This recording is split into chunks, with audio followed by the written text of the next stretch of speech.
హరే కృష్ణ భక్తులందరికీ స్వాగతం. సో ఈరోజు క్లాస్లో మనం భగవద్గీత 10వ అధ్యాయం చర్చించుకుంటున్నాము. ఈ అధ్యాయం పేరు భగవత్ విభూతి యోగ. సో భగవంతుని యొక్క విభూతి అంటే ఈజ్ ఆపులెన్సెస్, ఆయన యొక్క ఐశ్వర్యాలు అనమాట.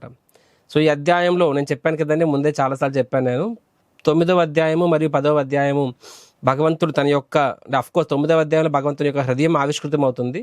మరియు ఈ అధ్యాయంలో భగవంతుడు తన యొక్క ఐశ్వర్యాలు, ఆయన యొక్క గొప్పతనం అనేది ఆవిష్కృతం అవుతుంది. As said, those are envious of Krishna class మీరు అటెండ్ అవ్వద్దు ఈరోజు, ఎందుకంటే మీరు తట్టుకోలేరనమాట. అంత భగవంతుని గొప్పతనం చెప్తారు ఈ అధ్యాయంలో. మనం చూస్తాం ఈరోజు. Let us start. ఓం అజ్ఞానతిమిరంధస్య జ్ఞానాంజనశలాకయ చక్షురున్మిలితం యేన తస్మై శ్రీగురవే నమః.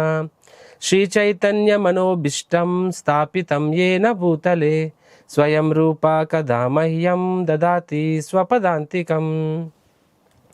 వందేహం శ్రీగురో శ్రీయుతాపదకమలం శ్రీగురూన్ వైష్ణవాంశ్చ శ్రీరూపం సాగ్రజాతం సహగణ రఘునాథాన్వితం తం సజీవం సాద్వైతం సావధూతం పరిజనా సహితం కృష్ణ చైతన్యదేవం శ్రీరాధా కృష్ణ పాదాన్ సహగణా లలిత శ్రీ విశాఖాన్వితాంశ్చ. నమ ఓం విష్ణుపదాయ కృష్ణప్రేష్టాయ భూతలే శ్రీమతే భక్తివేదాంత స్వామిన్ ఇతి నామినే. నమస్తే సారస్వతీ దేవే గౌరవాణి ప్రచారిణే నిర్విశేష శూన్యవాది పాశ్చాత్య దేశతారిణే.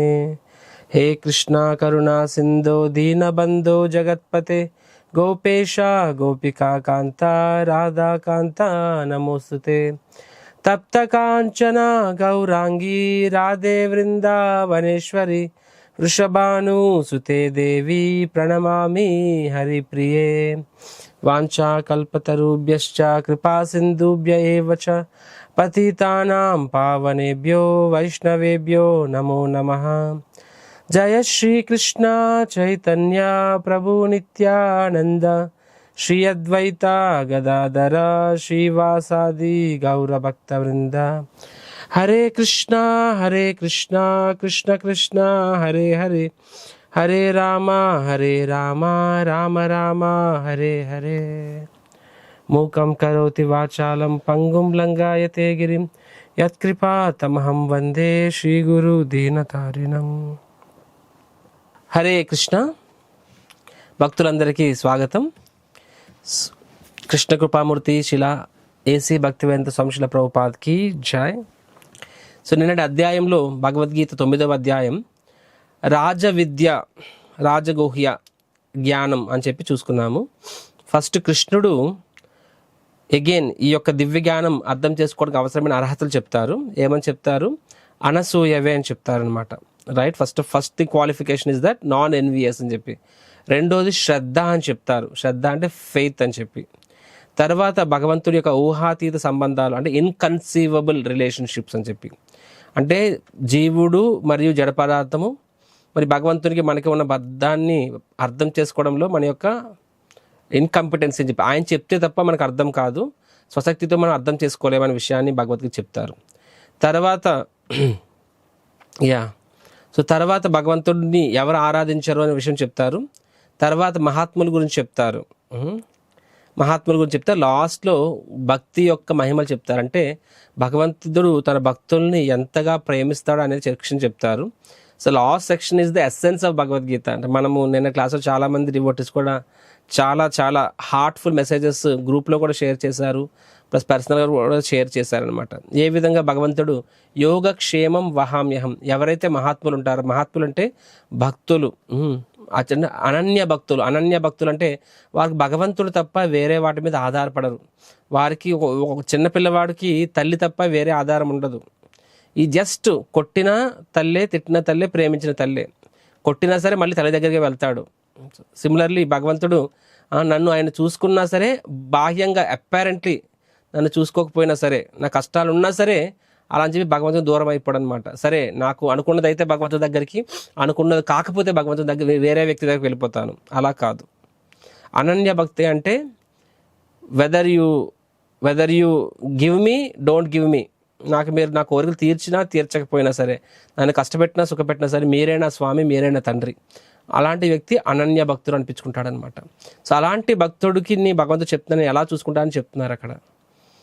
నేను వ్యక్తిగతంగా యోగక్షేమం వహామ్యహం అనే విషయం చెప్పారు, రైట్. సో ఆ తర్వాత ఫర్దర్గా భగవంతుడు ఏం చెప్పారు, నేను సాధారణంగా ఇంపార్షియల్, కానీ అనన్య భక్తులకి నేను వ్యక్తిగతంగా వారి కోసం అందుబాటులో ఉంటే వారు నా స్నేహితులు అని చెప్పారు. తర్వాత అలాంటి వ్యక్తి ఒకవేళ నిజంగా ఆయన ద్వారా తప్పు జరిగినా సరే నేను వాళ్ళని వదిలిపెట్టను, ఎందుకంటే హీఈస్ మై మ్యాన్. ఈవెన్ నా శుద్ధ భక్తులు ఒకవేళ తెలియక తప్పు చేసినా సరే అలాంటి వ్యక్తిని నేను త్యజించను. అలాంటి వ్యక్తి ఎందుకంటే మళ్ళీ వెంటనే రైట్ ప్రాసెస్లో వస్తాడు, నా దృష్టిలో స్టిల్ ఆయన మహాత్ముడే అని చెప్పి. సో భగవంతుడు తన శుద్ధ భక్తుల్ని ఎంతగా ప్రేమిస్తారు అనేది మనము 9వ అధ్యాయంలో చూసాము. సో 9వ అధ్యాయం is very very special chapter.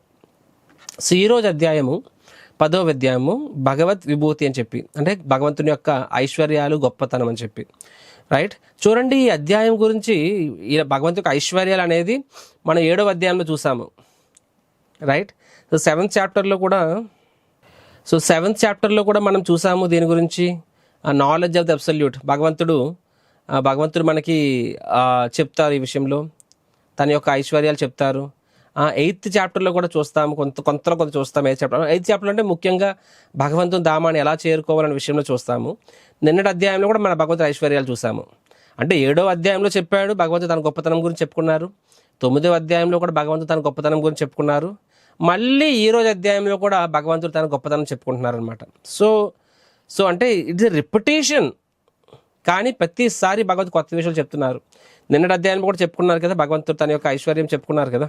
So first concept is that మనం ఈరోజు చాప్టర్ పేరు ఎక్రానిమ్ అంటే ఏంటంటే పదాలు చూడండి, హియర్ అని చెప్పి, HEAR. సో 4 మాడ్యూల్స్గా, అంటే ఈ అధ్యాయాన్ని 4 ఖండాలుగా విభజిస్తే మొదటి ఖండం హీరింగ్ అంటే శ్రవణము. ఈజీ గుర్తుపెట్టుకోవచ్చు అండి, ప్రతి అధ్యాయానికి మీరు ఈ ఎక్రానిమ్ గుర్తుపెట్టుకుంటే మీకు ఈజీ అయిపోతుంది. సో ఫస్ట్ H అంటే హియరింగ్, అంటే ఫస్ట్ 7 శ్లోకాస్ భగవంతుడు మళ్ళీ శ్రవణం గురించి చెప్తారు. లాస్ట్ క్లాస్లో కూడా ఇనీషియల్గా శ్రవణం గురించి చెప్పారు, ఇక్కడ కూడా శ్రవణం గురించి చెప్తారు. నెక్స్ట్ ఏంటంటే 8 నుంచి 11 ఇక్కడ భగవద్గీత యొక్క సారము, ఎసెన్స్ ఆఫ్ భగవద్గీత. అంటే ఈరోజు అధ్యాయంలో ఈ 4 శ్లోకాలు ఎంత ముఖ్యమో అంటే దీన్నే చతుశ్లోకి భగవద్గీత అంటారండి ఆచార్యులు. చతుశ్లోకి భగవద్గీత అంటే భగవద్గీత మొత్తము 700 శ్లోకాలు. ఈ 700 శ్లోకాల్లో కృష్ణ భగవానుడు చెప్పిన శ్లోకాలు 567 శ్లోకాలు, 567. అర్జునుడు సుమారు 80+ శ్లోకాలు చెప్తారు, రైట్. అండ్ ధృతరాష్ట్రుడు 1 శ్లోకం చెప్తాడు, సంజయుడు ఇంచుమించు 27 శ్లోకాలు చెప్తారనమాట. మొత్తం 700 శ్లోకాలు. సో 700 శ్లోకాల్లో భగవంతుడు చెప్పిన శ్లోకాలు 567 శ్లోకాలండి. ఈ 567 శ్లోకాల్లో సో ఈ 4 శ్లోకాలు ఇక్కడ వస్తాయి 10వ అధ్యాయంలో సెంటర్ పార్ట్. ఈ 4 శ్లోకాల సమూహారాన్ని చతుశ్లోకి అంటారు. చతుశ్లోకి అంటే చతు అంటే 4 కదా, చతుశ్లోకి భగవద్గీత అంటే ఈ 4 శ్లోకాలు సంపూర్ణ భగవద్గీత యొక్క సారాన్ని ఈ 4 శ్లోకాల్లో సంగ్రహమై ఉందని అర్థం. వాటిని ఈరోజు మనం చర్చించుకోబోతున్నామండి. కాబట్టి అర్థం చేసుకోండి, ఈరోజు క్లాస్ కూడా అంత important. The entire essence of Bhagavad Gita in 4 shlokas. So similarly Srimad భాగవతంలో కూడా చతుశ్లోకి భాగవతం అని భాగవతం 2వ స్కందంలో వస్తుంది, 2వ స్కందం 10వ అధ్యాయంలో వస్తుంది.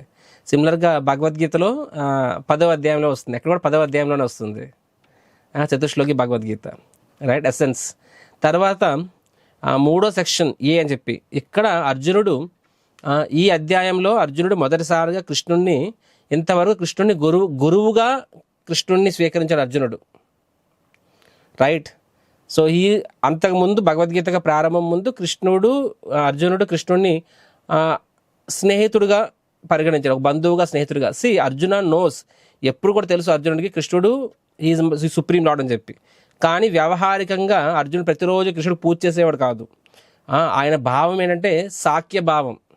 So even though Krishna is God, ఆ ఫ్రెండ్లీ రిలేషన్షిప్. ఫర్ ఎగ్జాంపుల్ మనం ఉన్నాము, నేను ఒక ప్రధానమంత్రి గారు ఉన్నారు, ఆయన ప్రధానమంత్రి అని వాళ్ళ తల్లికి తెలిసి ఉండొచ్చు, యశోదాబెన్ అని చెప్పి.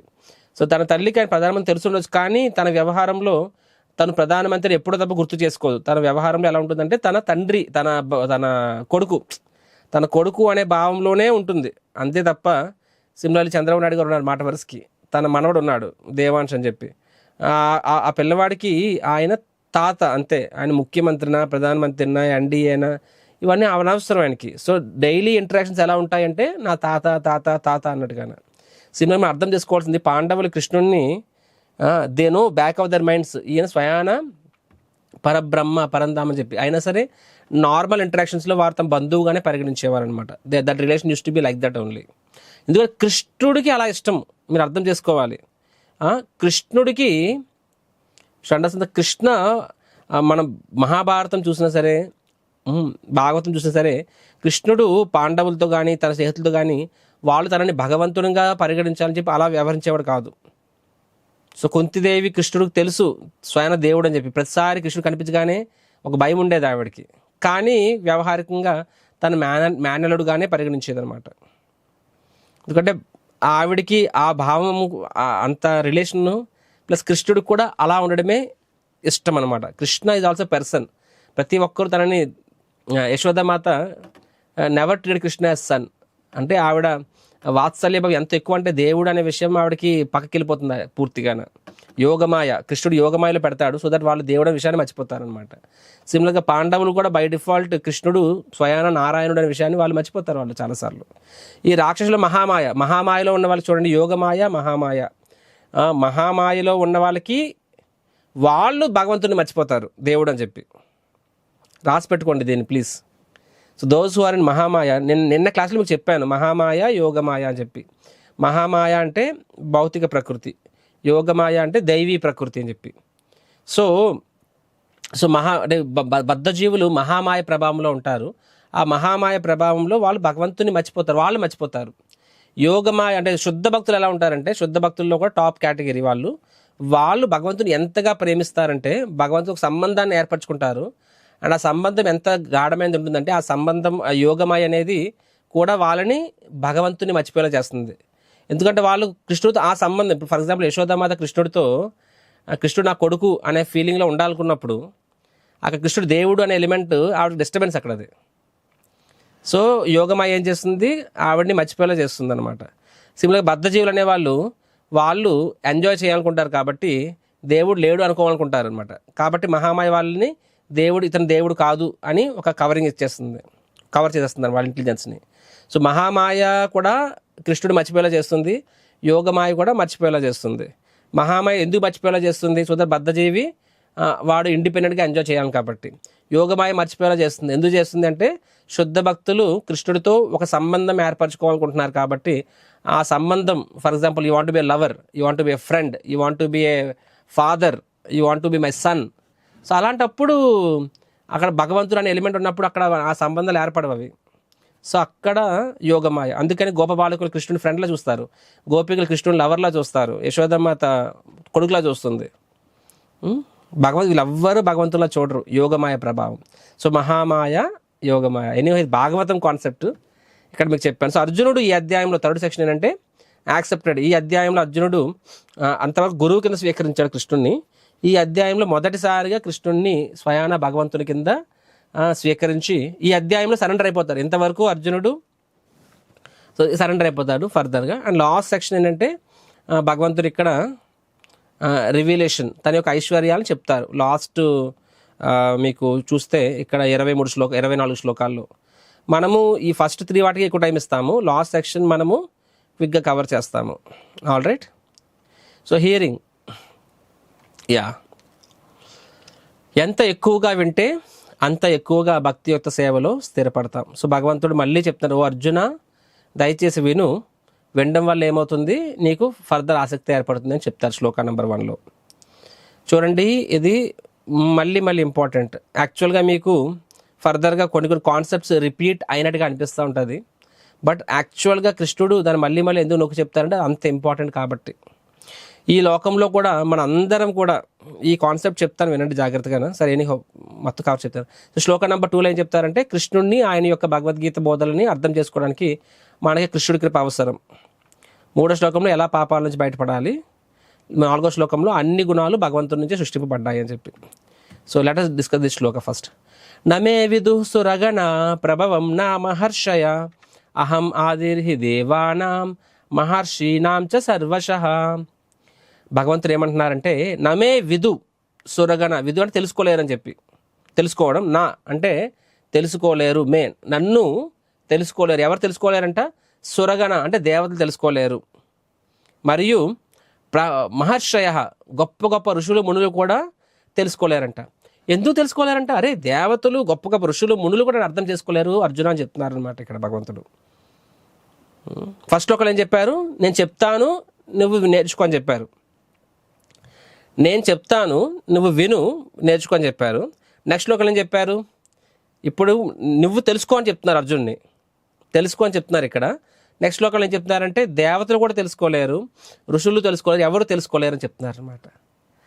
ఎందుకు తెలుసుకోలేరంటే అహం ఆదిర్హి దేవానం చెప్పి, ఎందుకంటే వాళ్ళందరూ నా ద్వారా సృష్టింపబడిన వాళ్ళు, నా శక్తి ద్వారా సృష్టింపబడిన వాళ్ళు, కాబట్టి they are inferior to me. కాబట్టి వాళ్ళు తమ స్వశక్తితో నన్ను తెలుసుకోలేరు. అంటే తెలుసుకోవాలంటే అర్థం ఏంటంటే they can't know by their own intelligence. వాళ్ళకు కూడా నేను చెప్తే తప్ప వాళ్ళు తెలుసుకోలేరు అని చెప్పి. సో అర్జునుడు ఏమనంటే, అర్జున నీకే కాదు ఎవరికి కూడా భగవంతుని గురించి ఎవరు తెలుసుకోగలరంటే ఆయన ద్వారానే తెలుసుకోగలము. బ్రహ్మ సంహిత శ్లోకం వస్తుంది. ఈశ్వర పరమ కృష్ణ సచ్చిదానంద విగ్రహ అనాదిరాదిర్ గోవింద సర్వకారణ కారణం. ఏమన్నా ఈశ్వర కృష్ణ పరమకృష్ణ సచ్చిదానంద విగ్రహం చెప్పి, అంటే భగవంతుడు పరమ ఈశ్వరుడు అనమాట. ఇది సుప్రీం ఈశ్వర్ అంటే కంట్రోలర్. ఈ లోకంలో ఎంతోమంది కంట్రోల్ ఉన్నారు. ఒక రాజు ఉన్నాడు, రాజు కూడా కంట్రోలరే. ముఖ్యమంత్రి ఆయన కంట్రోలరే, ప్రధానమంత్రి ఆయన కంట్రోలరే, ఎస్పీ ఆయన కంట్రోలరే, అంతే రిక్షా తొక్కేవాడు వాడు కూడా కంట్రోలరే, వాడి ఇంటి వరకు వాడు కంట్రోలర్. అర్థమవుతుందండి? ఈశ్వర్ అనే పదంకి అర్థం ఏంటంటే, మనం శివుడిని ఈశ్వరుడు అంటాం యాక్చువల్గానా. సో ఈశ్వర్ అనేది ఒక టైటిల్. సో శివుడు ఈశ్వరుడు ఎందుకంటే భౌతిక ప్రకృతి కానీ అధిపతి కాబట్టి, right? So Shiva is also one Ishwar actually. So కృష్ణుడు ఏమంటే తనను తాను పరమేశ్వరుడుగా చెప్పుకుంటున్నారు అనమాట. బికాజ్ ఇది supreme control, all control is controller అని చెప్తున్నారు ఇక్కడ భగవంతుడు. సచ్చిదానంద విగ్రహ, తన సచ్చిదానంద స్వరూపుడు అని చెప్పి. అనాదిర్ అంటే ఈజ్ ఎటర్నల్, ఫస్ట్ పర్సన్ అని చెప్పి. చూడండి మన అందరికీ తల్లిదండ్రులు ఉంటారు, మన తండ్రి ఉంటాడు. అలాగే మన లీనేజ్ మొత్తం వెళ్తే ఎక్కడ ఆగుతుంది? ఋషుల నుంచి మనం అందరం వచ్చామన్నమాట, కోతుల నుంచి కాదండి. డార్విన్ చెప్పాడు కోతుల నుంచి మనుషులు వచ్చారని చెప్పి. మేబీ డార్విన్ పూర్వీకులు కోతులు అయి ఉండొచ్చు, మన పూర్వీకులు కోతులు కాదు. మేము డార్విన్ కోతుల నుంచి వచ్చాడేమో, అందుకే కోతి బుద్ధులు వచ్చేవాడికి, అందుకని ఆయన అలాంటి సిద్ధాంతం చెప్పాడు. కానీ మనము మహర్షులు వచ్చామని, మన గోత్రాలు అంటే ఏంటండి? మన గోత్రం అని చెప్పుకుంటాం. మనము గోత్రం అంటే ఋషులు, వాళ్ళ నుంచి మనం లీనియేజ్ వచ్చిందనమాట. సో ఆ ఋషులు ఎలా వచ్చారంటే వాళ్ళు బ్రహ్మదేవుడి యొక్క పుత్రులు. సో ఈ సృష్టిని పెంచడం కోసం అలా స్టార్ట్ అయింది. బ్రహ్మదేవుడు విష్ణువు నుంచి వస్తారనమాట. So and Vishnu and all Krishna. So point is simple. అనాది అంటే ఈజ్ ద ఫస్ట్ పర్సన్. ఆది అంటే ఈజ్ ద ఒరిజిన్, అంటే అనాది ఎటర్నల్గా ఉన్నారని చెప్పి, అనాది కాలంగా ఉన్నారు. ఆయనకు ఒక బిగినింగ్ పాయింట్ లేదు, ఎటర్నల్గానే ఉన్నారు. ఆదిహి అని చెప్పి అంటే is the beginning point of every one. Govinda కారణం, సమస్త కారణాలకి ఆయన కారణం అని చెప్పి. ఇప్పుడు మనం ట్రైన్ ఎగ్జాంపుల్ చెప్తుంటాము. ఈ భోగి నడుస్తుంది, ఎలా నడుస్తుంది అంటే ఆ భోగికి ముందు భోగికి నడుస్తుంది కాబట్టి అది కనెక్ట్ అయి ఉంది. మరి ఆ ముందు భోగి ఎలా నడుస్తుంది? దాని ముందు భోగి కనెక్ట్ అయింది. దానికి ఎలా నడుస్తుంది? దాని ముందు భోగి. అదే నడుస్తుంది, ఇంజిన్ కనెక్ట్ అయింది, ఇంజిన్ ద్వారా నడుపుతుంది. మరి ఇంజిన్ ఎవరు నడుపుతున్నారంటే ఇంజిన్ ఎవరు నడపట్లేదంటే ఇంజినే బిగినింగ్. మీకు అర్థమవుతుందా? ప్రతి భోగి ఎలా నడుస్తుందంటే దాని ఇంజిన్ కనెక్ట్, అంటే దాని ముందు భోగి కనెక్ట్ అయింది. ముందు భోగి నడుస్తుంది కాబట్టి ఇది నడుస్తుంది. అల్టిమేట్గా అది ఎక్కడ ఆగుతుందంటే ఇంజిన్ దగ్గర ఆగుతుంది. ఇంజిన్ ఎవరు లాగుతున్నారంటే ఇంజిన్ ఎవరు లాగారంటే engine is the beginning. So that beginning is called భగవంతుడు. మీరు నారాయణ అని చెప్పుకోండి, విష్ణు అని చెప్పుకోండి, Krishna, it's up to you. Essentially that is the beginning source, right? So కృష్ణుడు ఇక్కడ ఏమని చెప్తున్నారంటే సమస్త దేవతలు అహం ఆదిర్హి దేవానం, I'm the beginning of everything. కాబట్టి నేను చెప్తే తప్ప ఎవరికి కూడా అర్థం చేసుకోలేరు. అర్థం చేసుకునే ఇంటెలిజెన్స్ కావాలి. ఆ ఇంటెలిజెన్స్ కూడా నా నుంచే వచ్చింది భగవంతుడు చెప్పారు. సో తనలో ఇప్పుడు ఇంత ఇంటెలిజెన్స్ జీవికి, సమస్త సృష్టిలు సమస్త జీవులకి ఉన్న బుద్ధి భగవంతుడి నుంచే వస్తుంది. ఆ బుద్ధితో అన్లిమిటెడ్ బుద్ధిని ఎలా అర్థం చేసుకోగలం? Not possible. So this is very important. ఎందుకంటే ఈ లోకంలో మనం చూసినట్లయితే, ఎందుకంటే నేను గత 20 ఏళ్ళుగా ప్రచారంలో ఉన్నాను కాబట్టి, ఇన్ జనరల్గా విద్యావేత్తలు చదువుకున్న వాళ్ళు ఇంట్రెస్ట్ తక్కువ చూపిస్తారనమాట. బికాస్ దే థింక్ అరే వీఆర్ ఎడ్యుకేటెడ్ పీపుల్, మేము బాగా చదువుకున్న వాళ్ళము కాబట్టి మేమెందుకు ఓకే భగవంతుని నమ్ముతాము, నమ్మమని కాదు, బట్ శాస్త్రాల విషయంకి వచ్చినప్పటికి వాళ్ళు ఇంట్రెస్ట్ చూపించరు. గీత భాగవతాలు పురాణాలు చదవరు అనమాట. ఏమనుకుంటారంటే వాట్ ఈస్ ద ప్రూఫ్, ఇది నిజమా కాదని ఏం తెలుసు, సో నేను దీన్ని ఎందుకు యాక్సెప్ట్ చేయాలి. ఒక రకమైన చూడండి, విద్య అనేది అహంకారాన్ని నేర్పిస్తుంది. దురదృష్టం ఈరోజు మన విద్య ఎలా ఉంటుందంటే ఆత్మతత్వం బోధించదు. ఆత్మతత్వం బోధించిన విద్య కేవలం భౌతికవాదం మాత్రమే బోధించే విద్య, అది అహంకారాన్ని దారితీస్తుంది. కాబట్టి ఎంత మంచివాడైనా సరే చదువుకున్న వాళ్ళలో ఒక రకమైన భావం, నేను ఎందుకు యాక్సెప్ట్ చేయాలి శాస్త్రాన్ని అని చెప్పి. అవునా కాదు, మీరు ఒప్పుకోండి, మీరు ఆలోచించండి. ఎంత ఎక్కువ చదువుకుంటే అంత ఎక్కువ వాళ్ళు శాస్త్రాన్ని యాక్సెప్ట్ చేయడానికి మొండికేస్తారు, వాళ్ళు మనసు ఒప్పుకోదు. కానీ భగవంతుడు ఏం చెప్తున్నారు, ఈవెన్ దేవతలు బ్రహ్మదేవుడికి అర్థం కాలేదు. నేను క్లాస్లో చెప్పాను కదండి బ్రహ్మదేవుడి గురించి. సో ఆయన is the most intelligent person, సృష్టికర్తల్లో అత్యంత ఇంటెలిజెంట్ పర్సన్ బ్రహ్మదేవుడు. ఆయనకి కూడా భగవంతుడు అర్థం కాలేదు. సో మనం ఎంత ఆఫ్టర్ ఆల్ సో కృష్ణుడు చెప్తున్నారు, కాబట్టి నేను చెప్తే తప్ప నన్ను ఎవరు తెలుసుకోలేరు అని చెప్పి. కాబట్టి we have to understand this concept. ఇప్పుడు మీలో కొంతమంది బాగా చదువుకునే వాళ్ళు ఉండొచ్చు, కొంతమంది సింపుల్ ఉండొచ్చు, కొంతమంది చదువు లేని వాళ్ళు ఉండొచ్చు. కానీ ప్రతి ఒక్కరు అర్థం చేసుకోవాల్సింది ఏంటంటే, no matter how intelligent you are, మీరు భగవంతుడు తనకు తానుగా నీ హృదయంలో సాక్షాత్కారం ఇస్తే తప్ప నీకు అర్థం కాదు. రెండోది, ఆ జ్ఞానం అనేది భగవంతుని ద్వారా వచ్చింది జ్ఞానం తప్ప వేరే ద్వారా నీకు తెలుసుకోలే భగవంతుడిని. అది శాస్త్రం. అండ్ భగవంతుని జ్ఞానం నీకు గురువు ద్వారా వస్తుంది, గురువు ద్వారా, సాధువుల ద్వారా, శాస్త్రం ద్వారా వస్తుంది. కాబట్టి ఇది మాత్రమే మార్గం, వేరే ఏ మార్గం ద్వారా నువ్వు అర్థం చేసుకోలేవని కాన్సెప్ట్ చెప్తున్నారనమాట. సో కృష్ణుడు ఎందుకు చెప్తున్నారంటే, బికాజ్ అర్జునుడు చెప్పట్లేదండి, అర్జునుడి ద్వారా మనందరికి చెప్తున్నారు. అర్జునుడికి ఈ విషయం తెలియదని కాదు, కానీ మనము ఎందుకు చదవాలి భగవద్గీత, నేను నా సొంత బుర్ర ఉపయోగించి తెలుసుకోలేవు, నువ్వు తెలుసుకోలేవు, అంతే సింపుల్. అది you can never understand no matter who you are. ఎందుకంటే నీ ఇంద్రియాలకు పరిమితి ఉంది. నూతిలో కప్ప అనేది, ఆ కప్ప ఆ గోడ దాటి ఆ 2 మీటర్ రేడియస్ ఉన్న గోడ దాటి వెళ్ళలేదు బయటికి, ఎందుకంటే దాని ఇంద్రియాలు ఒపేక్ ఆబ్జెక్ట్ దాటి వెళ్ళలేదన్నమాట. అటు సైడ్ ఏమో తెలియదు, దానికి ఎప్పటికీ తెలియదు జీవితంలో, ఎవరో వచ్చి చెప్తే తప్ప తెలియదు అనమాట. కాబట్టి మన ఇంద్రియాలకి పరిమితి ఉంటుంది. మన ఇంద్రియాల ద్వారా భౌతికమైన విషయాలనే పూర్తిగా అర్థం చేసుకోలేము, ఆధ్యాత్మికమైన విషయాన్ని ఎలా అర్థం చేసుకోగలం? అది కేవలం శాస్త్రం ద్వారానే. ఐదర్ జీవితకాలం అలాగే ఉండిపో, జీవితకాలం భగవంతుడు లేడని కళ్ళు మూసుకుని ఉండిపో, లేకపోతే భగవంతుడు ఉన్నా సరే దాన్ని ఎవరు అర్థం చేసుకోలేరు, నాట్ పాసిబుల్, అలానే ఉండిపో. ఆర్ అలా అజ్ఞానంలో ఉండిపో, ఆర్ టేక్ సపోర్ట్ తీసుకో అండ్ దాన్ని జీవితంలో అప్లై చెయ్యి. అప్లై చేసిన తర్వాత ఫలియనే పరిస్థితి, రిజల్ట్ ద్వారా నువ్వు తెలుసుకుంటావు నువ్వు. That is the weight. So next భగవంతుడు ఏం చెప్తున్నారంటే, ఏతాం విభూతి యోగం చ మమ యో వెత్తి తత్వతః సో వికల్పేన యోగేన యుజ్యతే నాత్ర సంశయ.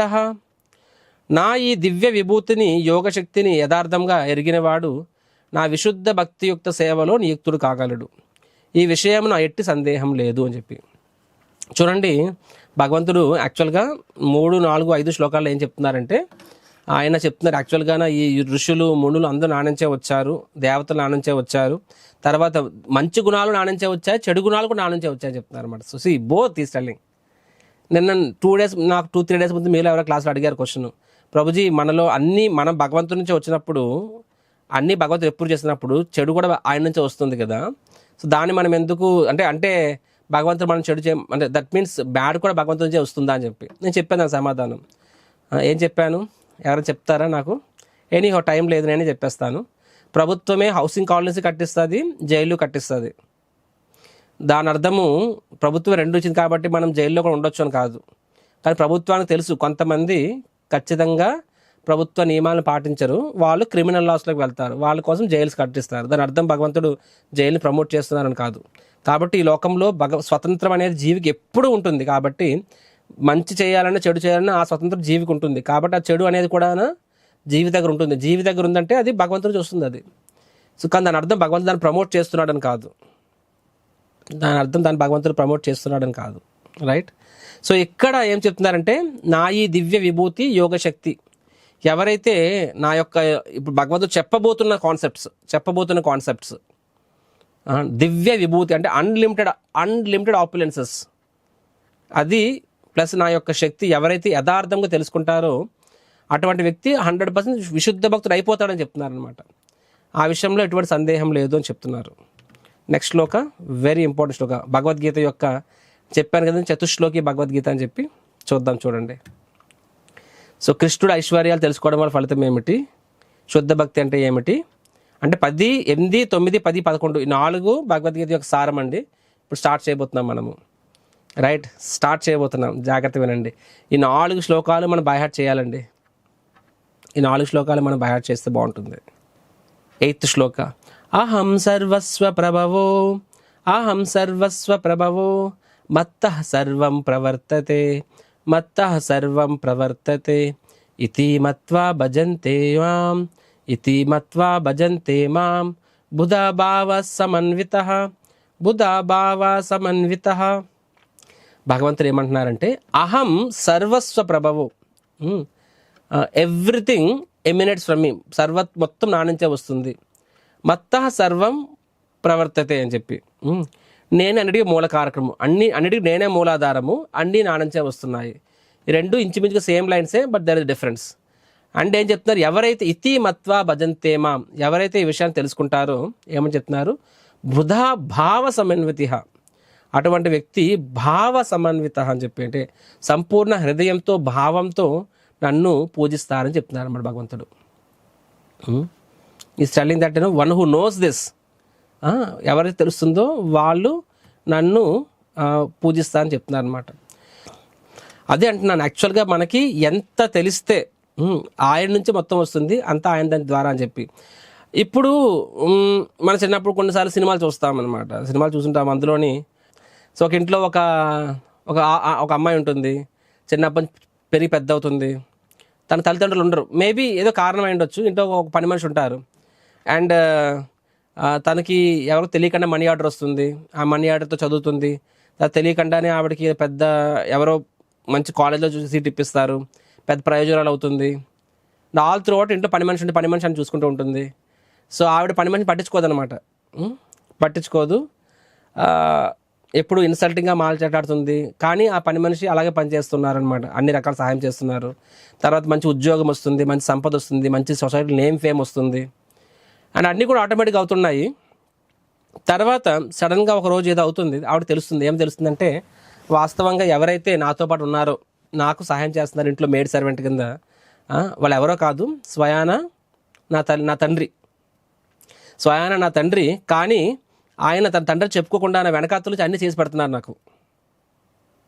Right, many films you have seen, నేను వెనకాతల నుంచి సహాయం చేస్తూ ఉంటారు, అలాగా ఉత్తరాల ద్వారానో లేకపోతే మనీ ఆర్డర్ల ద్వారానో, బ్యాక్ ఎండ్ వాళ్ళు ఎవరో మనకు తెలియదు.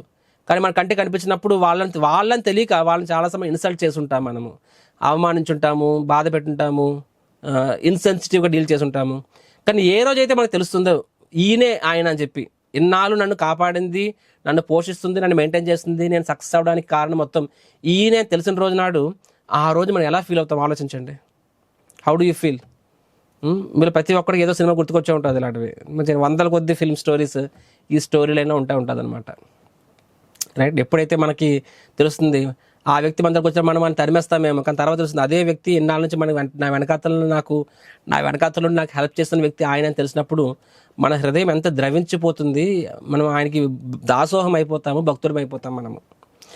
సో సిమిలర్లీ భగవంతుడు కూడా అంతే అండి. నీకు కనిపించకుండా నీ వెనకాతలే ఉండి నేను నడిపిస్తూ ప్రతి విషయంలో నీకు సాయం చేస్తూ, నువ్వు ఆయన లేరు భగవంతుడు నమ్మను ఉంటే, సో ఎన్నిసార్లు ఆయన్ని పట్టించుకోకుండా ఇన్సల్ట్ చేసిన, ఆయన ఇచ్చిన అన్ని ఫేవర్స్ తీసుకొని కూడా you may not accept him.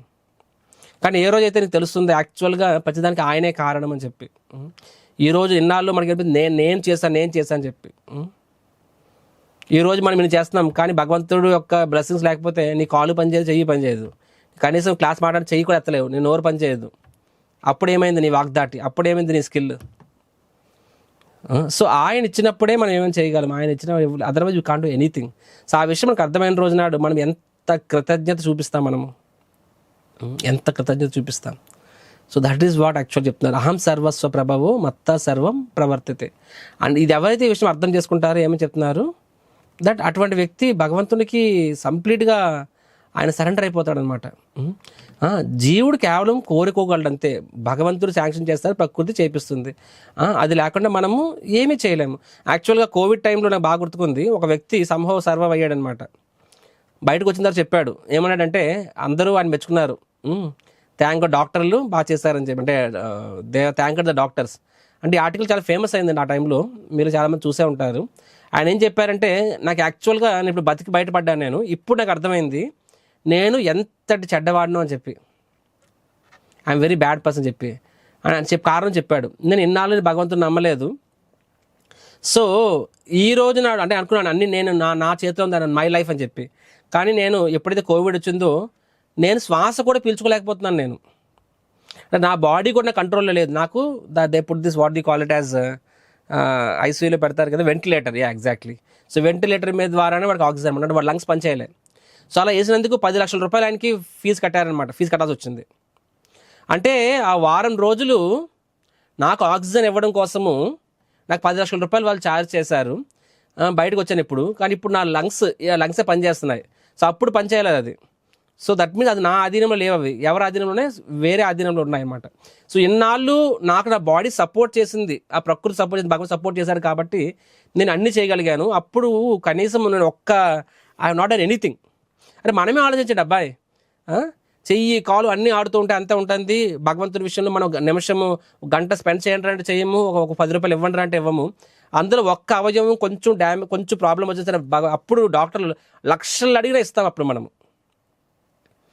అదే భగవంతుడు దీనివల్ల మనకి నార్మల్గా ఉన్నప్పుడు మనమే ఇవ్వము అనమాట. సో ఆయన చెప్పాడు, నేను ఎన్నేళ్ళుగా నేను ఈ బాడీని వాడుకుంటున్నాను నేను, కానీ ఏ రోజు భగవంతుడు థ్యాంక్ యూ చెప్పలేదు, కనీసం థ్యాంక్ యూ చెప్పలేదు నేను ఏ రోజు ఆయన గుర్తించలేదు నేను.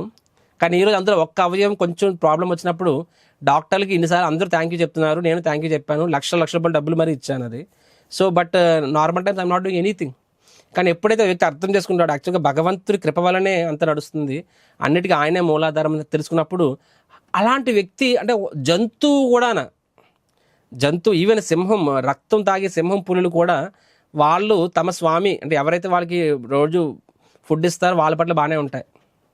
మనిషి అనేవాడు ఇంకెలా ఉండాలి భగవంతుని పట్ల, ఎంత భగవంతుని పట్ల. సో అప్పుడు అది ఎవరో చెప్పారని కాదు, స్వాభావికంగా నేను చెప్తున్నాను కదండి.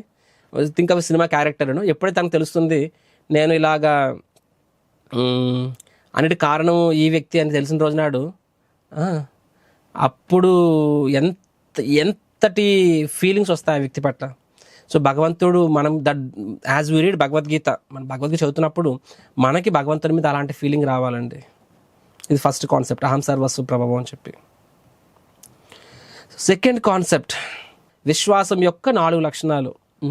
సో డివోటీ అంటే మనకి గ్రాడ్యువల్గా భగవద్గీత చదువుతున్నప్పుడు మనం 4 విషయాల్లో కన్విన్స్ అవ్వాలండి.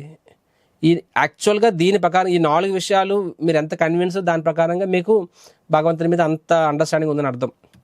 ఫస్ట్ ఏంటంటే ఫస్ట్ స్టేజ్ ఫెయిత్ అనే ఎలిమెంట్. ఫస్ట్ స్టేజ్ ఏంటంటే భగవంతుడు ఉన్నాడు అని విశ్వాసం, అది ఫస్ట్ స్టేజ్ అనమాట. That is the first level, that we should be convinced God is there అని చెప్పి.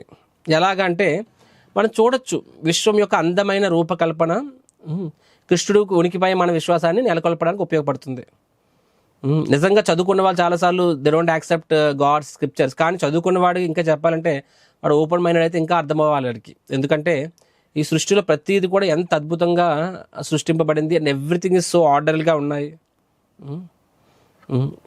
సూర్యుడు, చంద్రుడు, నదులు, గాలి, ప్రతి ఎలిమెంట్ అనమాట. భూమి అనేది ఎలా మన ఆహారాన్ని ఇస్తుంది, ప్రకృతి ఎలాగా జీవులకి సృష్టిస్తుంది, ప్రతి జంతువుకి కావాల్సినవన్నీ భగవంతుడు ఎలా సృష్టిస్తున్నాడు ఆలోచిస్తూ ఉంటే కృష్ణుడు ఉనికిపై అంతెందుకండి మన గ్రహాలు అనేవి ఎలాగా తేలుతున్నాయి ఇవన్నీ ఆలోచిస్తే దట్ ఇట్స్ ఆల్సో సఫిషియంట్ భగవంతుడు ఉన్నాడు అని చెప్పి. రైట్, విశ్వం యొక్క అందమైన రూపకల్పన, భగవంతుడు ఉన్నాడు అని నమ్మాలి ఫస్ట్ కాన్సెప్ట్. రెండవది భగవంతుడు ఉన్నాడని ఫస్ట్ లెవెల్ అయితే, సెకండ్ లెవెల్ ఏంటంటే భగవంతుడు మనల్ని చూసుకుంటున్నాడని నమ్మాలన్నమాట. రెండవది మన భగవంతుడి మీద ఆధారపడుతున్నామని చెప్పి. There one thing called God exists. అది సరిపోదండి. చాలాసార్లు మేము భగవద్గీత పంచడానికి రోడ్ల మీద వెళ్తాం కదండి, జనాలకి భగవద్గీత ఇస్తాం. మేము ఇచ్చినప్పుడు వాళ్ళు 10కి 9 మంది ఏం చేస్తారంటే, మీరు కూడా గుర్తుపెట్టుకోండి, మీరు కూడా మీరు 10లో 9 మంది ఉంటారు, మీరేమో భగవద్గీతను చూపించగానే దాన్ని పట్టుకొని తల మీద దండ పెట్టుకుంటారు అనమాట. అంటే ఆ మాత్రం they have religious people. Thank you Swami, నేను మందిరానికి వెళ్తాను, ఐ బిలీవ్ ఇన్ గాడ్ అంటారు అనమాట. భగవద్గీత తీసుకోండి అంటే వాళ్ళు ఏమంటారు, చాలాసార్లు 10కి 9 మంది ఏమంటారంటే, లేదండి నేను భగవంతుని నమ్ముతాను, మందిరానికి కూడా వెళ్తానని చెప్పి. చూడండి, భగవంతుని నమ్మడం స్పిరిచువాలిటీ కాదండి, అర్థం చేసుకోండి. భగవంతుని నమ్మడం స్పిరిచువాలిటీ కాదు. భగవంతుణ్ణి నమ్మడం అనేది at is the beginning of spirituality అండి. భగవంతుని నమ్మడం అనేది బిగినింగ్ ఆఫ్ స్పిరిచువాలిటీ. ఇప్పుడు మీ పిల్లవాడిని స్కూల్కి పదంటే, డాడీ నాకు ఏబిసిడి వచ్చు అంటే, అరే ఏబిసిడి రావడం అనేది ఎడ్యుకేషన్ కాదు. ఏబిసిడి అనేది బిగినింగ్ ఆఫ్ ఎడ్యుకేషన్. ఎడ్యుకేషన్ ప్రారంభం ఏబిసిడి గీలతో అవుతుంది, ఏబిసిడితో అవుతుంది. సిమిలర్గా భగవంతుని నమ్మడం అనేది ఆధ్యాత్మికత కాదండి. భగవంతుని నమ్మడం అనేది ఆధ్యాత్మికతకి తొలిమెట్టు, అవసరమే, అది తొలిమెట్టు అండి. కాబట్టి చాలామంది నమ్ముతున్నారు కాబట్టి గీత అవసరం లేదు. అది నమ్ముతున్నావు కాబట్టి గీత తీసుకో, సో దట్ ఆ నమ్మకం పెరిగి ప్రేమ వరకు వెళ్ళాలి. సో స్టెప్ నెంబర్ 1 ఈజ్ భగవంతుని నమ్మాలి, అది ఉంది, కానీ that is not the end, that is the beginning. Step number 2 ఏంటంటే, భగవంతుడి మీద మనం ఎలా ఆధారపడుతున్నాము, ఆయన ఎలా మనము నియంత్రికుడు, ఎలా మన పోషకుడు అనే విషయం మీద పూర్తి అవగాహన ఉండాలి. ఈజ్ మై మెయింటైనర్ అని చెప్పి, అన్ని కారణాలకు ఆయన కారణం. ఇప్పుడు చెప్పాను కదండి, జీవి అనేవాడు కేవలము కోరుకోగలడు అంతే. హీఈస్ ఓన్లీ డిజైరర్, ప్రయత్నం. తర్వాత భగవంతుడు ప్రకృతి కలిపే అన్నీ చేస్తాయి. కాబట్టి 3 కర్తల్లో మిగతా 2 కర్తలు వాళ్ళిద్దరు, మనం ఒక కర్త, ముగ్గురులో ఒకరు అంతే. సో ఆయన మీదే మనం పూర్తిగా ఆధారపడి, నిజం చెప్తున్నానండి. ఒక్కసారి మీ శరీరం బాగాలేనప్పుడు అర్థం చేసుకోండి, ఎంతటి టాప్ స్టార్ అయినా సరే నీకు అర్థమవుతుంది యాక్చువల్గా that how you are so insignificant, you are nothing actually. Body support చేసినంత కాలం మనం ఏమైనా చేయగలం, బాడీ సపోర్ట్ లేని రోజు ఏమీ చేయలేము మనం అది. అండ్ ఆ బాడీ అన్నది నువ్వు ఎంత ప్రయత్నించినా నీ కంట్రోల్లో పూర్తిగా ఉండదు. కాబట్టి it is at the mercy, ప్రకృతి భగవంతుడు వాళ్ళ మర్సీ, వాళ్ళ ఎంత మనిషి దాని ప్రకారంగానే. కాబట్టి ప్రతి క్షణం మనం కృతజ్ఞతా భావంతో ఉండాలి, ఆయన మీద విశ్వాసం ఉండాలి, ఆయనే మన పోషకుడు అని చెప్పి. నేను చెప్తున్నాను, ఎన్నిసార్లు చెప్పానండి ఇప్పటికీ. నీ పుట్టినప్పుడు తల్లి ద్వారా నేను పోషిస్తున్నాడు, తర్వాత తండ్రి ద్వారా తర్వాత గురువుల ద్వారా పోషిస్తున్నాడు, తర్వాత ప్రభుత్వం ద్వారా పోషిస్తున్నాడు. So at every stage lord is maintaining you through different people. So మూడోది ఏంటంటే, ఫస్ట్ది ఏం చెప్పాను నేను, భగవంతుడు ఉనికి మీద విశ్వాసము. రెండవది భగవంతుడిని పోషకుడు అనే విషయం మీద సంపూర్ణ విశ్వాసము. మూడవది భగవంతుడు నీ యొక్క నిజమైన శ్రేయోభిలాషి అనే విషయం మీద సంపూర్ణ విశ్వాసం. నేను పోషకుడు మాత్రమే కాదు, is not just your maintainer, is your real well wisher. ఆయనకు రియల్ వెల్ విషర్, సంపూర్ణ నీ యొక్క ఆయన వెల్ విషర్ ఏమంటారు, నీ యొక్క శ్రేయోభిలాషి, నీ యొక్క శ్రేయోభిలాషని పూర్తి నమ్మాలన్నమాట. శ్రేయోభిలాషని పూర్తి నమ్మాలి అంటే కృష్ణుడికి చెప్పిన విశ్వాసం.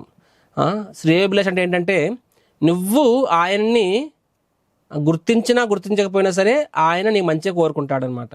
అండ్ నువ్వు ఆయన గుర్తించి నువ్వు ఆయన వైపు 1 అడుగు ముందుకేస్తే ఆయన నీ వైపు 100 అడుగులు ముందుకేస్తారండి. ఈ విషయం డివోటీ నమ్మాలి. నువ్వు 1 అడుగు ఆయన వైపు ముందుకేస్తే ఆయన 100 అడుగులు నీ వైపు ముందుకేస్తాడు. అండ్ ఆయన అడుగులు మన అడుగులు లాంటివి కాదు. ఈ step is much bigger than your step. 3rd point, right. And 4th point ఏంటంటే, సరే I believe in God, I believe in Krishna the maintainer, and I believe that he is the most merciful.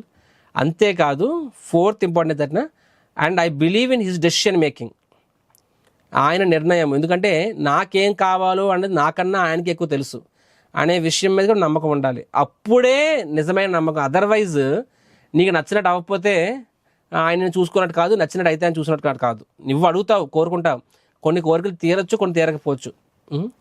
Some times there is ఒక drama ఉండేది అనమాట. భగవంతుడు chatting, God are you there? Yes I'm there. So it seems some times you don't hear my prayers. కొన్నిసార్లు నా ప్రార్థన వినట్లేదు. భగవంతుడు అంటే లేదు అన్నీ విన్నాను అని చెప్పి, మరి so but you have not fulfilled it, and so I have asked 1 prayer, అది నేను వినలేదు. భగవంతుడు చెప్తున్నాడు విన్నాను, మరి జవాబు ఇవ్వలేదు. ఇచ్చాను, ఎక్కడిచ్చావు? ఇంకా అప్పడవలేదు. జవాబు ఇస్ నో. మీకు అర్థమవుతుందా? దే ఆర్ సేయింగ్ అంటే నువ్వు అడిగావు అది అవ్వలేదు అంటే ఆయన నీ ప్రార్థన వినలేదు నువ్వు అనుకుంటున్నావు. భగవంతుని చెప్తే నువ్వు విన్నాను అంటున్నాడు. వింటే మరి ఎందుకు అవ్వలేదని చెప్పి భగవంతుని చెప్తున్నాడు, నేను సమాధానం ఇచ్చాను, సమాధానం ఇచ్చి నో కుదరదు అని చెప్పి. అంటే ఆయన నిర్ణయించుకున్నాడు అది మంచిది కాదు, నీకు మంచిది కాదు, ఆర్ నీ కర్మం లేదు, ఆర్ భగవంతుడు డిసైడ్ చేస్తాడు ఎప్పుడు ఎంత ఇవ్వాలి, ఎంత అవసరం అనేది ఆయన ఇంటెలిజెన్స్ వదిలేయాలి. చూడండి, అర్జునుడు కురుక్షేత్రానికి ముందు ఇంద్రుడితో యుద్ధం చేసి ఇంద్రుడిని ఓడిస్తాడు. పరమశివుడితో యుద్ధం చేసి పరమశివుడిని కూడా నిలువరించాలంటే పరమశివుడితో నిలబడగలుగుతాడు. అసలు ఆయన ముందు నిలబడడం సాధ్యమా అని పరమశివుడు ప్రసన్నమై ఆయనకు పశుపతాస్త్రాన్ని ఇస్తాడనమాట. అంటే దట్ ఈజ్ అర్జునస్ క్యాలిబర్ను మొత్తము ఆ యొక్క ఆయన పేరేంటది విరాటరాజు అక్కడ జస్ట్ బిఫోర్ అజ్ఞాతవాసం ముగించక ముందు అందరు కౌరవులు వస్తే ఒక్కడే అందరు కౌరవులను కూడా నిలువరించగలుగుతాడు. అంతటి శక్తి అర్జునుడికి ఉండేది. అదే అర్జునుడు కురుక్షేత్ర యుద్ధం అయిన తర్వాత మొత్తం యుద్ధం అయిపోయిన తర్వాత కృష్ణుడు అంతర్ధానం అయిన తర్వాత కృష్ణుడు ఒక రాణుల్ని తీసుకొస్తున్నప్పుడు అక్కడున్న సాధారణ గొల్లవాళ్ళ చేత ఓడిపోతాడు అర్జునుడు.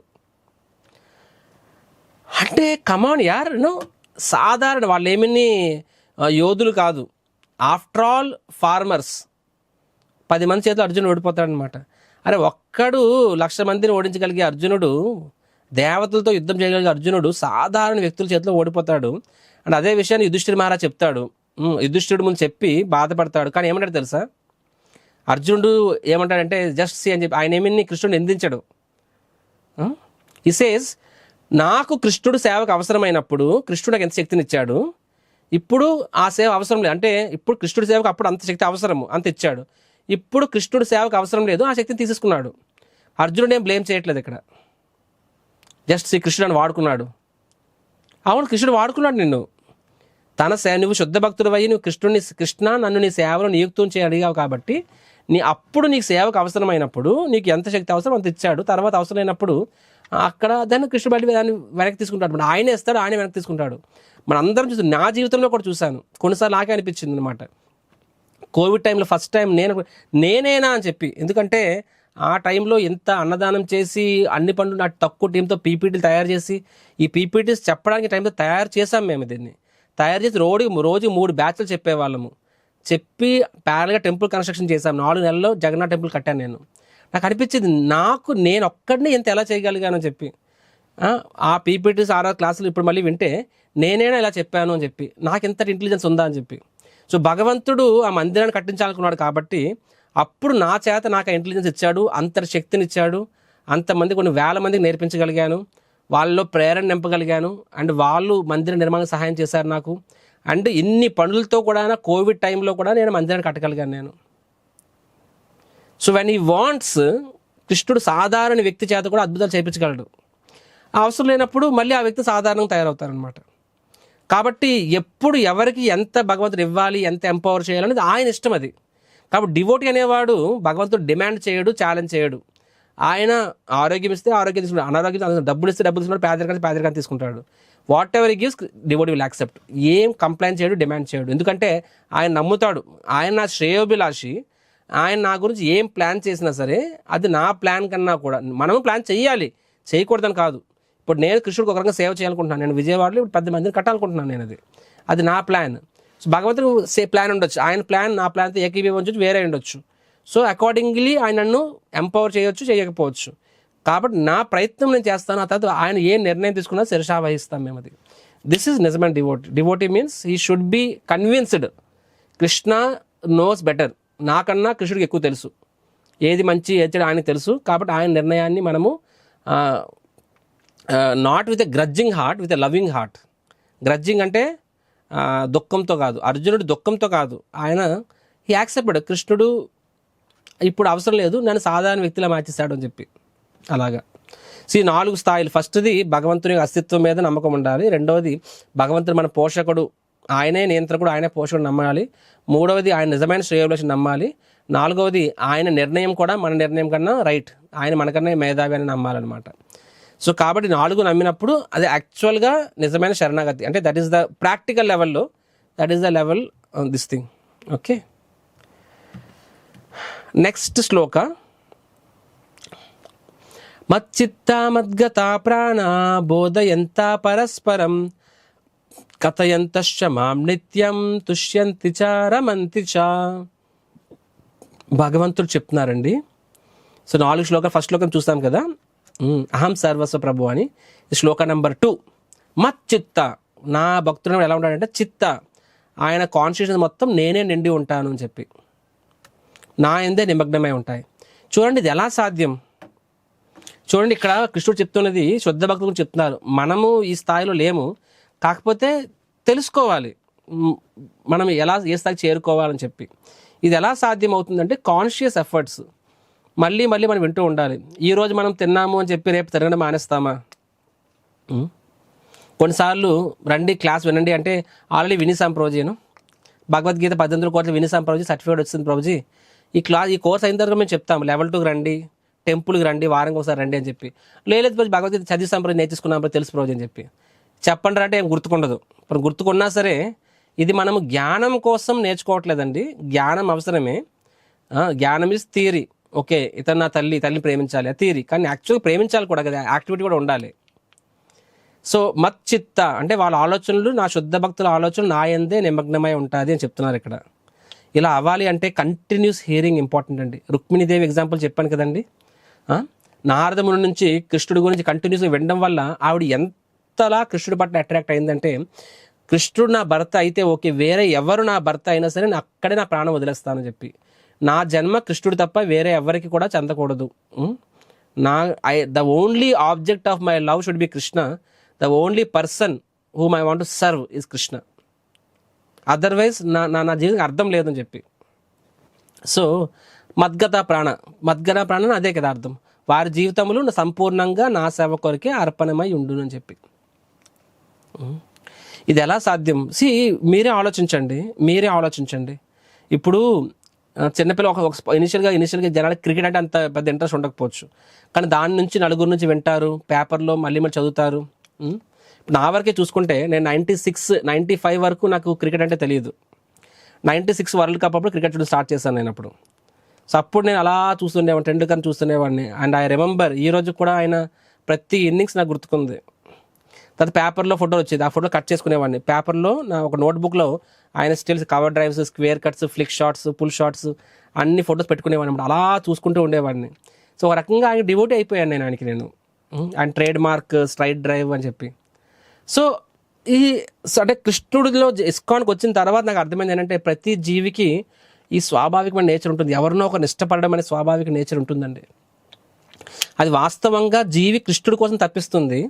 మనము కృష్ణుడిని ఇవ్వకపోవడం వల్ల ఆ కృష్ణుడి యొక్క ఎనర్జీ ఎవరిలో అయితే ఎక్కువగా కనిపిస్తుందో, ఇప్పుడు టెండూల్కర్లో కూడా కృష్ణుడికి ఎనర్జీ ఉంటుంది. ఇప్పుడు కొంతమందికి మేబీ నా టైంలో మాధురి దీక్షిత్ అని చెప్పి, లేకపోతే శ్రీదేవి అని చెప్పి వాళ్ళ మీద కొంతమందికి ఉంటుందేమో అట్రాక్షన్. సో ఆ అట్రాక్షన్ ఏంటంటే సౌందర్యం, ఆ సౌందర్యం కూడా భగవంతునిది. సో భగవంతుని డైరెక్ట్గా చూడలేనప్పుడు భగవంతుని యొక్క శక్తి ఏ వ్యక్తిలో అయితే భగవంతుని యొక్క శక్తి ఏ వ్యక్తిలో మనకి ప్రస్ఫుటంగా కనిపిస్తుందో ఆ వ్యక్తి పట్ల మనం ఆకర్షణ చెందుతున్నాం. వాస్తవంగా మనము కృష్ణుడి పట్ల ఆకర్షణ చెందుతున్నాము, కానీ కృష్ణుని ఆ వ్యక్తిలో చూసుకుంటున్నాం. మనకు ఆ విషయం తెలియట్లేదు. You are thinking I'm attracted to Sachin, I'm attracted to Sridevi, but వాస్తవంగా we are attracted to Krishna only.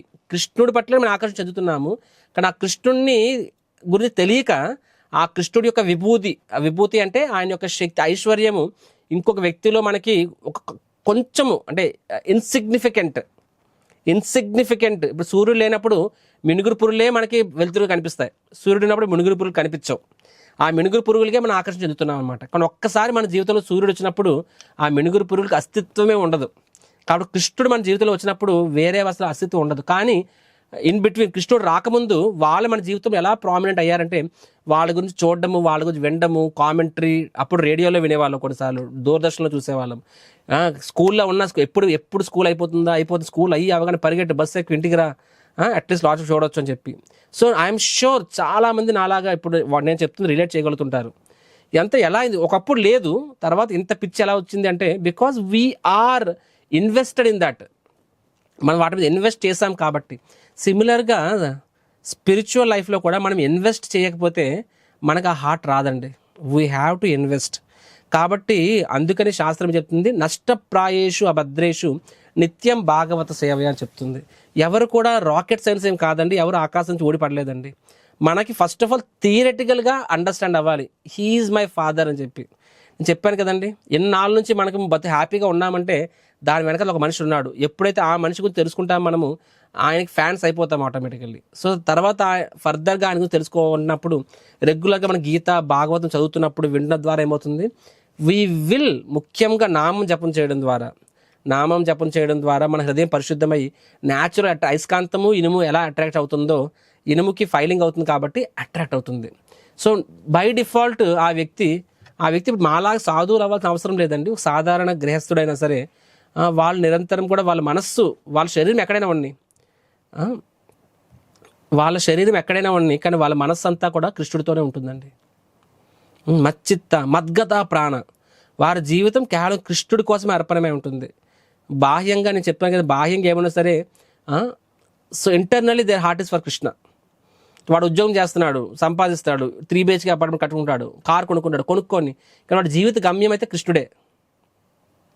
జీవిత గమ్యం ఎందుకు అవేమి పట్టుకెళ్ళిపోలేవు కూడా, ఇవేమీ అశాశ్వతము. అండ్ భౌతికంగా ఏ రిలేషన్ మీద ఇన్వెస్ట్ చేసినా సరే చూసారు ఇక్కడ ఒకే జీవిత దివ్యం మద్గత ప్రాణ అంటే కృష్ణుడు జీవితం పరమార్థం. ఆ విషయంలో కన్విన్స్ అయి ఉంటాడండి. నేను సక్సెస్ అయితే ఆనందమే, భౌతికంగా కూడా అవ్వకపోయినా సరే దట్స్ ఫైన్, స్పిరిచువల్గా సక్సెస్ అవ్వాలి నేను. నా లైఫ్లో మిగిలిన లైఫ్ ఇప్పుడు మీరు కొంతమంది 30 ఏళ్ళు 40 ఏళ్ళు 50 ఏళ్ళు 60 ఏళ్ళు 70 ఏళ్ళ వయసు వరకు కూడా ఉండొచ్చు. యూ షుడ్ బి కన్విన్స్డ్ ఇదే నా జీవిత గమ్యం అవ్వాలని చెప్పి, రైట్? సో అది చెప్తున్నారు. అలా ఫర్దర్ ఏం చెప్తున్నారు, కథయంతశ్చ మాం నిత్య తుష్యంతి చ రమంతి చ. అలాంటి భక్తులు ఎలా ఉంటారంట, ఒకరితో ఒకరు భగవంతుని గురించి బోధించుకుంటూ చర్చించుకుంటూ గొప్ప సంతృప్తిని ఆనందాన్ని అనుభవిస్తారు. సో అందుకని డివోటీస్ అవసరం అండి. భక్తుల సాంగత్యంలోనే భక్తిలో ఆనందం ఉంటుంది. ఈరోజు ఇప్పుడు నేను మీకు చెప్తున్నాను, నిన్న క్లాస్లో చాలా మంది చెప్పారు, ప్రభుజీ మా మనసు పులకరించిపోయిందని చెప్పారు. మీలో అది ఎలా పులకరించిందండి, ఎవరో చెప్పారు కాబట్టి. ఒంటరిగా ఉండి మీరు చదివితే మీకు అంత ఫీలింగ్ రాదండి. ఎప్పుడైనా సరే కలియుగంలో శక్తి భక్తుల సాంగత్యంలో వస్తుంది.